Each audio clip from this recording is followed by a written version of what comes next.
Assalamualaikum warahmatullahi wabarakatuh. Nah, untuk pertemuan kali ini kita akan membahas tentang materi himpunan. Sebelumnya, saya harus perkenalan dulu. Sebelum perkenalan, kan kalau tidak kenal maka tidak sayang. Maka ini identitasnya. Untuk nama saya itu Herlina, tempat tanggal lahir yaitu Kabupaten Semarang 23 April, status mahasiswi instansi di IAIN Salatiga, Prodi Tadris Matematika. Untuk sosmed IG-nya yaitu @hayherlina. Untuk selebihnya bisa dijapri sendiri. Untuk materi himpunan, pertama kita harus mengenal apa sih himpunan itu. Nah, kita akan masuk kepada konsep himpunan.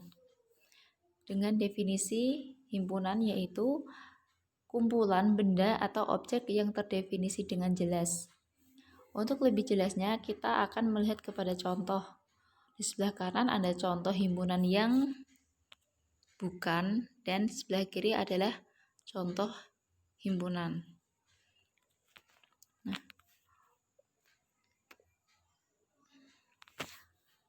untuk contoh yang bukan himpunan, yang pertama yaitu ada kumpulan orang-orang pandai.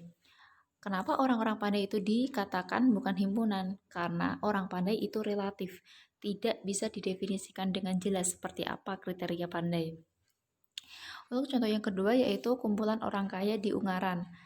Ini sama halnya dengan contoh yang pertama, di mana orang kaya itu relatif tergantung siapa yang melihat. Jadi, orang kaya di sini itu objeknya tidak terdefinisi dengan jelas, makanya ini bukan termasuk himpunan. Untuk contoh yang ketiga juga kumpulan siswa cantik. Sama halnya, siswa cantik yaitu siswa relatif, tergantung siapa yang melihat. Maka ini juga bukan termasuk himpunan. Kemudian untuk contoh yang himpunan yaitu ada yang pertama kumpulan siswa kelas 7B. Kenapa kelas 7B itu dikatakan himpunan? Karena dalam hal ini kelas 7B itu merupakan objek yang terdefinisi dengan jelas. Jadi anggotanya ada. Seperti itu. Kemudian untuk contoh yang kedua yaitu kumpulan hewan berkaki dua. Ini juga objeknya terdefinisi dengan jelas. Untuk contoh yang ketiga yaitu kumpulan bilangan prima kurang dari 10. Kumpulan bilangan prima kurang dari 10. Di sini anggotanya kan ada 2, 3, 5, dan 7. Nah, dalam hal ini anggotanya itu atau objeknya terdefinisi dengan jelas. Maka untuk contoh yang ketiga ini dikatakan sebagai contoh himpunan. Selanjutnya, kita akan membahas mengenai cara penulisan himpunan. Untuk cara penulisan himpunan yang pertama yaitu menggunakan huruf kapital. Untuk yang kedua, dihubungkan dengan tanda sama dengan. Untuk yang ketiga, menggunakan kurung kurawal. Untuk yang keempat, antara anggota himpunan itu dipisahkan dengan tanda koma. Untuk lebih jelasnya, mari kita simak contoh berikut. Pada himpunan A, yang terdiri dari Aji, Ridho, Gilang, Indra, dan Usman. Ini untuk himpunannya kita tuliskan dengan menggunakan huruf kapital di awalnya. Kemudian digabungkan dengan tanda sama dengan. Kemudian menggunakan kurung kurawal. Kemudian antar anggota himpunan itu dipisahkan dengan tanda koma. Masuk kepada contoh yang kedua, kita bisa lihat seperti ini contohnya. Selanjutnya, kita akan membahas tentang cara menyebutkan himpunan. Nah, di sini cara menyebutkan himpunan itu ada 3, di mana yang pertama yaitu menyebutkan anggotanya atau enumerasi. Kita masuk ke dalam contoh saja untuk lebih jelasnya, di mana himpunan A yang terdiri dari 2, 3, 5, dan 7. Dalam contoh ini, kita bisa ketahui bahwasanya anggota dalam himpunan A itu jelas. Ada angka 2, 3, 5, dan 7. Karena ini sesuai dengan kriterianya yaitu dengan menyebutkan anggotanya. Untuk yang kedua yaitu dengan menyebutkan sifat yang dimiliki anggotanya. Seperti contoh untuk himpunan A yaitu himpunan bilangan prima kurang dari 10. Dalam hal ini, untuk anggota himpunan A tidak diketahui atau tidak dituliskan berapanya, hanya dituliskan saja sifatnya, yaitu bilangan prima kurang dari 10. Kemudian yang ketiga yaitu ditulis dengan notasi pembentuk himpunan. Dalam hal ini, untuk contoh yang ini itu jarang digunakan dalam soal-soal ujian atau soal-soal ulangan harian karena dirasa sedikit lebih rumit daripada yang lainnya. Untuk cara pembacaan yaitu di mana himpunan A sama dengan X di mana X kurang dari 10, X anggota bilangan prima. Di sini kita hanya menyebutkan notasi pembentuk himpunannya, bukan anggotanya atau bukan sifatnya. Selanjutnya,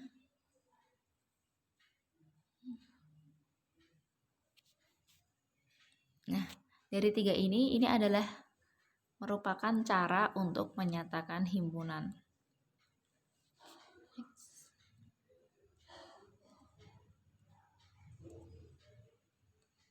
Kemudian yaitu kita akan membahas mengenai himpunan kosong. Untuk yang pertama, kita harus mengerti dulu, oh apa tuh yang namanya himpunan kosong? Nah, kita langsung masuk ke definisi dari himpunan kosong. Himpunan kosong adalah himpunan yang tidak mempunyai anggota. Jadi dalam suatu himpunan itu kosong anggotanya, tidak ada anggota siapapun. Nah, dalam himpunan kosong itu dilambangkan dengan kurung kurawal atau nol strip. Ini harusnya ada stripnya ya. Kemudian kita langsung masuk ke dalam contoh saja, di mana ada himpunan A yaitu siswa kelas 8 yang usianya kurang dari 10 tahun. Memungkinkan atau tidak bahwasanya siswa kelas 8 itu usianya kurang dari 10 tahun? Nah, tidak kan? Maka untuk contoh yang pertama yaitu dari himpunan A, ini tidak ada anggotanya sehingga himpunan A itu dikatakan sebagai himpunan kosong. Terus contoh yang kedua juga di mana bilangan prima antara 24 dan 28. Apakah ada? Kan tidak.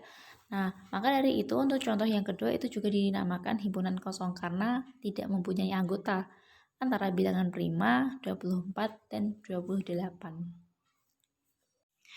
Untuk selanjutnya kita akan membahas mengenai himpunan semesta. Nah, terlebih dahulu kita harus mengetahui apa sih definisi dari himpunan semesta. Dalam hal ini, definisi dari himpunan semesta adalah himpunan yang memuat semua anggota yang dibicarakan.